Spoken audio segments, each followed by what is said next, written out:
Hi, I'm Kennedy Daziel, and I read Against Me by Jonathan Foer. He began by just telling a story about his childhood and basically his road to becoming a vegetarian. He grew up eating meat without any second thoughts. The meals in his childhood meant more to him than just suppressing his appetite. They had a deeper meaning that connected back to some of his best childhood memories. It was more than just food to him. It was joy, history, gratitude, religion, and most importantly, love. Meat was no exception to this. As kids, we typically eat what's given to us, or else there's consequences for not finishing dinner. But there comes a point where we start to develop our likes and our dislikes. And we also realize that meat comes from animals and that we do have to kill them in order to eat them. Foer did not like this, and as an adolescent, he started thinking about becoming a vegetarian. He stated, "I stopped eating meat because it was the extension to food of everything my parents had taught me. We don't hurt family members, friends, or even strangers. We don't even hurt upholstered furniture." So in high school, his anti-meat lifestyle began, although he said it was hard to fully dive into, especially during this transition of becoming an adult. Once he met his wife, they both became vegetarians, and once they started their family, they decided to raise their kids as vegetarians as well. He backed up his decision with saying, "Feeding my children is not like feeding myself. It matters more. The realities of this present moment compelled me to make this choice." According to an analysis of the USDA data by the advocacy group Farm Board, factory farms now produce 99% of the animals eaten in this country.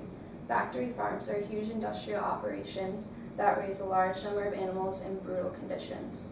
Cage-free, natural, free-range, and organic are almost meaningless to the animal welfare. Every factory farm is, as practice, treated in ways that would be illegal if it were your dog or your cat.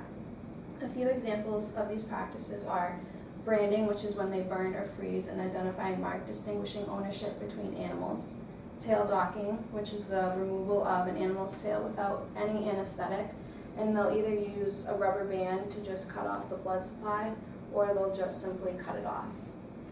Battery cages, which is a wire cage about the size of a file drawer where they'll house 10 egg-laying hens basically stacked up on top of each other. Forced molting is used with egg-laying hens or female chickens, and they're shocked by water or food deprivation for about 2 weeks so they can lay the final egg cycle. Feedlot is a concentrated animal feed typically used with beef cows, placed in overcrowded, unsanitary pens that offer no shelter from the winter, and they're also fed high-calorie diets about 3 to 6 weeks before they are slaughtered. Some animals are so genetically modified that they are incapable of natural reproduction. So in conclusion, we know that these things matter, and it's up to us to acknowledge that. We could all become vegetarians, but meat simply tastes good to us, and for some of us, it would be extremely difficult to give up meat altogether. No one should ever be forced to become a vegetarian. It should only just be a personal choice. But there are things that meat eaters can do to help with these issues. You can become educated on factory farm treatment, buy from a local farmer or somewhere where you know that the animals are taken care of, or just simply cut back on meat intake. Some of us might have been brought up with meat on our plates, but we were all brought up with the saying, "Treat others how you want to be treated." So what makes these animals any exception? Thank you.